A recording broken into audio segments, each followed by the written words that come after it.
we're not on tour. That's when it's really scary. So it's all good. Thank Uh, you for talking to me. no, no problem. I'm really honored to have this opportunity to talk to you and talk about a little bit about the new album and everything else. So, Sounds good. let me know if you're ready and let's begin. I'm ready. Let's go. Cool, cool. Matthew, thank you for joining us, and you have a new album coming up in a few weeks.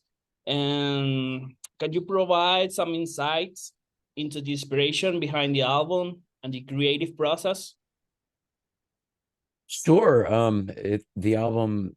First of all, sorry for my voice, everybody. I'm very sick at the moment, but the album is called Mosaic, and it's not a concept album. It's an album of 10 different songs with all different subjects, etc. And it came about over the last few years. We took a little break after our last album, Ghost Ship, and then once I started writing new songs, and it came together, and then we started recording, and we had a lineup change, and then we had a record label change. So once all the and COVID and all this stuff, so once all these things happened, it took a little bit longer than we had planned on, but we're excited that it's finally almost here. Yeah. Yeah, definitely it took longer. We've been hearing that the album has been in process since like 2020 or something. Yeah, it's been a while. Yeah, yeah. Yeah, and the title track Mosaic is described as one of your personal in the album. Could you share what makes it special and the message it conveys? Yeah, what I like about that song is that I think it captures kind of everything we do, in one nice little package. It has a quiet intro, and then it kicks into a power metal gallop, and it gets kind of thrashy in the middle, and big, sing along chorus, and great solo, and things like that. So it's not the longest song in the album, but it's a nice package of what we do. And yeah, as far as the message, it's that song's kind of about how we can only see, as we go through life, we can only see the individual little scenes of our life, and we don't have the perspective to see the big picture, of what those individual scenes are combining to create, which is sort of, so you can sort of see that in the artwork as well, all the little vignettes that combine to create this big mosaic. So that's what that song's about, and I thought it was a great title for the album as well. Yeah, definitely. Can you tell us about the overarching themes and lyrical content exploring the album? Yeah, sure. There's quite a variety. I think I was at a point where I was thinking a lot about mortality and death and legacy, and sort of what we leave behind when we leave, and what we live for, and while we're here, and things like that. And that probably came from just things in my life, between the last two albums, losing my grandparents, and other family members passing away, and things like that. So I guess these things were on my mind. So you'll see that topic come up a bit in songs like Return to Dust, and songs like The Greatest Hope, and so forth. And then man, beyond that, it's kind of, there's quite a large variety, which is what we always try to do. There's songs like Flicker that are more sort of personal and honest, and kind of questioning things, and Insidious is another song like that. And then there are kind of historical songs like Liar, Fool, or Messiah, which goes through what we call the trilemma, written about by C.S. Lewis, and that's kind of a longer kind of epic, with some progressive moments, and a big catchy chorus. And then there's a huge epic called Red Sea, which is kind of split in half, and the first half sort of looks at the story from Genesis of Moses and the Israelites crossing the Red Sea, and then the second half kind of equates that to the blood of Christ in a modern sort of spiritual, personal, equivalent. Mhm. So that's um yeah. And then there's plenty of other songs that I'm not thinking of at the moment, but it's it's like we always try to do, being a Christian band, sort of everything falls under that umbrella. But you know, I always just try to write about whatever's on my heart at the moment, and so hopefully other people will be able to relate. Yeah, hopefully. I love Red Sea. It's my favorite on the album, and man, I've been cracking this album for the last days, and Oh, yeah, great. nonstop. Yeah, I know for sure that your fans and the fans of the band will love this album for sure. It's gonna be a favorite for many, if not for all. Wow, thank you so much. That's so great to hear, because working so hard on it and being so close to it, for so long, it's hard to have any perspective. So I'm glad to hear you say that. Yeah. Um, what would you say about Mosaic and how it represents the evolution of Theocracy sound and style compared to your previous albums? That's a good question. Those things are sort of hard for me to really see in the moment while I'm still close to the project. I'm getting a little distance now, so I think from kind of judging from what the reactions have been so far and kind of what I'm seeing, I think it takes what we've always done and maybe goes off into some more extremes. We have a very quiet ballad, we have some very intense thrashing moments and sort of the typical power metal stuff. So I think it's a nice journey that kind of encapsulates sort of all the things we do, which is great, because I never, when you write, at least when I write, I don't plan these things out of, I need a song in this style and I need this kind of song and I need this song. I just write, and then it comes out as it may. And then maybe at the end of the project, I'll look and see what I have and say, okay, I'm missing another fast song, or I'm missing a mid tempo song or something. So I might write one or two just to complete the overall journey. But so it's hard to say. It's hard to have that perspective when you're close to it. So I think it's nice to be able to step back and see that it kind of covers everything that we've done in the past, and maybe pushes a little more extreme here and there. So I think it's a nice ride over 66 minutes or whatever it is. Yeah. And talking about Red Sea that we did talk about a little bit a couple minutes ago. It's the epic of the album, and but I wanted to know what inspired you to revisit and rewrite this song. I know it was written like you were in your almost 20s, and what was the reason? Well, I'd always, all the stuff from the archive of songs that I wrote before the first album, you know, those had kind of all those ideas had kind of come out now, like Martyr was like that, from Mirror of Souls, and there were other songs and other ideas that were so old. And that was kind of the last idea that the last old idea that I was still hanging on to from the archive. And it was because, yeah, I wrote that song when I was 19. So it was kind of juvenile, and in a lot of ways it just needed a lot of work, to be good enough to be on a Theocracy album. So I always had that in the back of my mind, as, man, am I going to revisit that someday? I knew it was, some of the stuff there was really strong, so I didn't want to just throw it away, but I knew it would take a lot of work. So then when COVID happened and we had a little downtime, I pulled it back out and I listened to it, and I started rewriting parts, and I threw some parts away and I kept the good parts, and added stuff and rearranged stuff, and I made a demo of this new arrangement and sent it to the guys, and to my surprise, they all just loved it. They said, yeah, we've got to work on this, we've got to put it out. So that was a nice moment, because then it felt like, all right, we've kind of got an album now. We've got a big epic, and we've got other songs. And so it was really just down to time. This was the first time that I took the time to really, woodshed, as they say, and sit down and pull the song apart and put it back together. Yeah, yeah. Could you share any memorable moments or challenges you encountered during the recording and production of Mosaic? Sure. It's always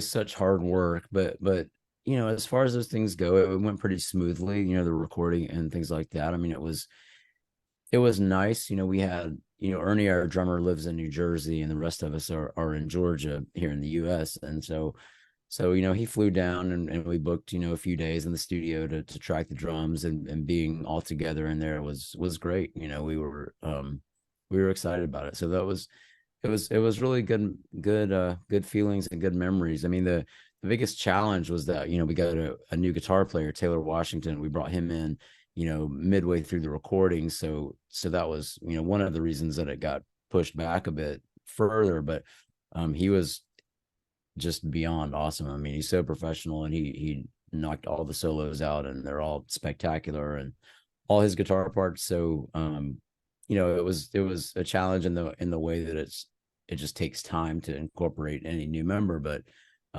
it wasn't a challenge, in the sense that he made it easy, and he did such a great job. Yeah. And how do you anticipate Mosaic resonating with your longtime fans? And what do you hope the new listeners take away from it? Oh, that's a good question. I hope that I just hope with, the longtime fan. I know people have really waited for this album. It's hard to believe that it's been so long since Ghost Ship. It doesn't Yeah. seem like it's been as long as it has. Because the album has been ready for so long, and then with the, changing record labels and things like that, it just took so long to finally come out. So I guess, just like always, I hope that after so much anticipation, that they like it. It's always a little nerve wracking. It's on the one hand, we always do the best that we can do, the very best as always, and that's so we it's kind of out of our hands what other people think about it, so we can't really worry about it. But at the same time, I know how much people have been building it up and building it up, the anticipation. So I hope that they find it worth the wait. Yeah, yeah, definitely. The new album is also releasing under a new label, Atomic Fire Records. What prompted this change? Well, there were a few things. Our last three albums came out on a Swedish label called Alterium, and the president of that label, his name's Emil. He's a great friend of mine, and he kind of reached a point, a burnout point, where he said, I can't do any more big new releases. I have to step away, for family and just time and things like that. So he said, if you guys want to self-release, or if you want to sign with a new label, he said, I'm happy to help you in any way I can. And so we kind of, it took a while, because we took we had to weigh a lot of options of what made the most sense, and we're fortunate enough to have several good offers, from different labels, and Atomic Fire was one that we all felt really good about, because some bands that we really like are already on that label, and they had Marcus and some of the guys there came from Nuclear Blast, so they had kind of that cachet and that muscle behind them, but they were also still small enough to where it wasn't, they didn't have 300 bands signed to the label and putting out 20 albums a week where you just get lost in the shuffle, like some of these labels. So it was perfect, because, and then we talked to them, and some of the guys from the label, said, I bought, 2 copies of Mirror of Souls when it came out. I bought the Japanese version so I could have the bonus track. So they were fans, and they loved the music, and once they heard the new album, they just loved it. So it made sense, and so far it's been great. Yeah. Is this partnership with Atomic Fire Records limited to just one album, or have you signed for multiple records? I think we signed for 2. I think I'd have to look back at the contract, but I think it's 2, maybe 2 or 3. Yeah. Nice. Yeah, congrats, because we've been waiting for this album for so long, as we said in the previously, and I wanted to ask, how do you keep the rest of the band engaged with such long periods between albums? Do you all have regular jobs? What do you do? Yeah, we all have regular jobs, and a lot of us travel for work and things like that. So there's always so much going on. the harder challenge is to work everyone's schedules out to where we can, get in the same room at the same time, because you know, four of us live in Georgia. Three of the guys live in Atlanta. I live in Athens, about an hour away. And then Ernie, our drummer, he lives up in New Jersey. So he has to fly to get down here. So it's almost a full-time job to arrange everyone's schedules to where we can do things together. So beyond that, we've, even when albums aren't coming out, typically we're still playing shows or on the road or doing something. So it doesn't feel so much like downtime, and that combined with everyone's jobs and families and everything, it's a full plate for sure. Yeah. Matt, any plans to tour? Yes, we don't know specifics yet. We've got the only thing that's set in stone right now is we're playing a festival in Germany called Loud and Proud, which we played last year. That's on the same day as the album release on October 13th. Mm-hmm. And then beyond that, we're discussing if we want to do, a full European run again, or a US run, or what. So it's back to what I was talking about, aligning schedules and sort of seeing what the offers are and what makes sense. So I'm sure we'll do something. I'm just not sure exactly what or where that's going to be yet. Yeah. And I also wanted to ask, what is the future of Project Aegis? I haven't. There's nothing planned, but I would like to revisit it at some point. I think, I've really enjoyed all three songs that we've done, and they've all been very different, and they've all, been for different charities, and that's worked out well. So that's actually a good question. I should talk to Emil, from Ulterium about that, because that was initially his idea that he ran by me. So that would be a thing that we would do together if we did it. But I would love to do something else, if the right cause or charity comes along, and the right song idea or cast of characters. It's funny because those are always a lot of work. It's different from how Theocracy is. It's easy on my end, but man, to get the singers, and then get the right people to agree to do it, and then to kind of stay on and to get their tracks in time, it takes some effort. So but I would love to do another one, hopefully something that continues in the tradition of them all being slightly different. Fingers crossed here that Yeah, comes up pretty soon. Matt, with two new members of the band, how much did that impact the recording process on this album? It did, but only in good ways. I mean, both those guys. So Ernie Topran, our drummer, he has been with us since right after Ghost Ship was released.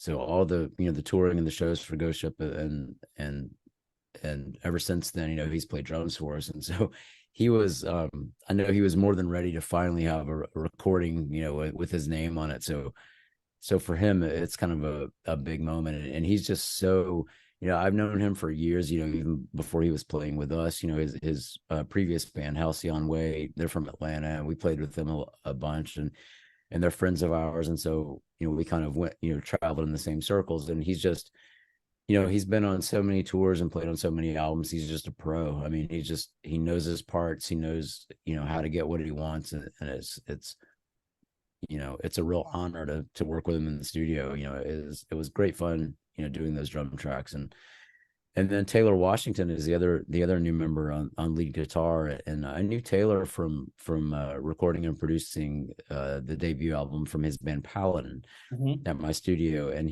so I knew what just a monster guitar player he is, and also a singer, because he's the lead singer for that band. So being able to harmonize on vocals with him live and hear that voice, it's amazing.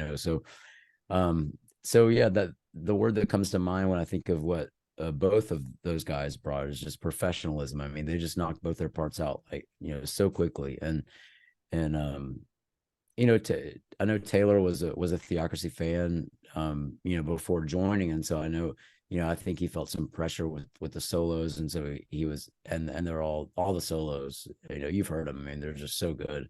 and they're different, from each other. So each one has its own style. So yeah, they've both made a big difference.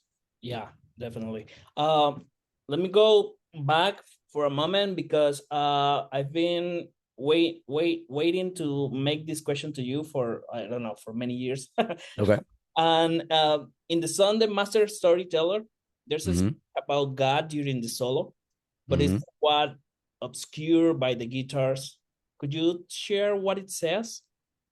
Yeah, it's I'd have to listen to the song to remember the exact wording, but I can tell you basically what it says, because that's actually a guy named Chuck Garner, who's my best friend from high school, and he's a pastor now. And the concept of that song is about how um we can see, God, or God's hand, um everywhere, even in various forms of media, or songs, or movies, or music, or whatever, whether it's intended or not. Sort of, we come at it from that perspective. And nature, even, I mean, if you know where to look, so that's I can't, I'm trying to remember if Chuck had the title for that song, or if I had the title first. But we talked about it together, and at his church that he was at the time, he he preached a message, about that topic. And so I got him to send me a recording of it, and so that's what's in there. So it's the same topic as the song. Yeah, and also I want to talk for a moment about Mirror of Souls. Can you Mm-hmm. go into detail about that song? I've been always curious. Sure. You mean as far as meaning and things like that? Yeah, the inspiration about. Yeah, yeah, yeah. um so the initial inspiration was that for that song was, I was thinking about how, um and I guess we, as humans in general, tend to look at other people to sort of judge how we are doing. You know what I mean? As people, I'm not as bad as this person, so I must be a pretty good guy, or I'm not as good as this person, so I need to work on that, or whatever, which is a flawed, way to go through life. And so I was thinking about that, and thinking about, you know what it would be like if we could see ourselves as we really are, see God as he really is, and sort of how that compares. And so that, that first, it was just that, that concept of sort of looking at others to judge our own, kind of how we're doing in life, and our own worth, or our own, where we need improvement, or where we feel like we've arrived, and so forth. And so that's what the first part of that song is about. And then and so I had the idea for that, and then I kind of wrote the whole story from there. How, in the first part, where the protagonist is looking in all the mirrors and seeing these reflections of himself that make him look better than he is, and they're all false, which represents, what he's seeing when he looks at other people when they look back at him. And so that was the song at first. And then I thought, okay, well, it needs to go on, and build to where he sees, the big mirror, and sees himself as he really is, finally. And so then it became a whole story, and basically I wrote the story out, and sent it to the guys. I remember sending it to Seth Filkins, who was our bass player at the time, and he wrote back, "Whoa, this is really cool," and so then I just wrote the song around that. And first I thought, all right, this is a cool idea for an 8 to 10 minute song. And then it just kept growing and growing and growing. And before I knew it, it was 23 minutes. Yeah, nice. Thank you. Matt, uh, so some guys at the Dream Theater Forum and some others at the Christian Metal Realm asked me, can you ask Matt if we can expect a new Christmas song by the end of the year? Oh man. I don't think so. I don't think there's going to be time this year.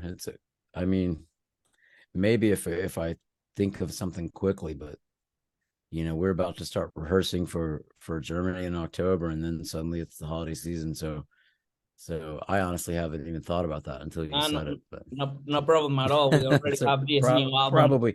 probably not this year. But Okay, I'm okay. By the way, unless I get an idea that I just can't, that's too yeah, good to not do. Yeah. yeah, I understand. By the way, all the previous Christmas songs were available to download at the Club of Souls, but that's no longer the case. Is there any way that we can get our hands on those songs Yeah, officially? we've been talking about that. For the longest time there's been, people have been asking us to compile all those on an album. So we may do that eventually, pull out the uh the songs and master everything together, or whatever needs to be done sonically, so everything can sit in the same place, and then kind of release them as a unit. So yeah, I'm not sure when that's going to happen, but it'll definitely happen at some point. Cool. Matt, anything else that you want to tell your fans before we finish the interview?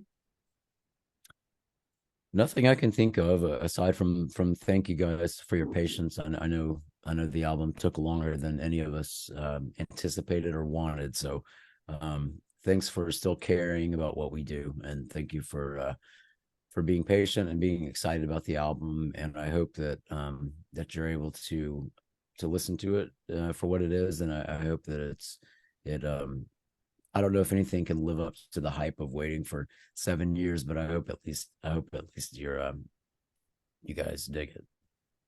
I know for sure. People will love it. I know that.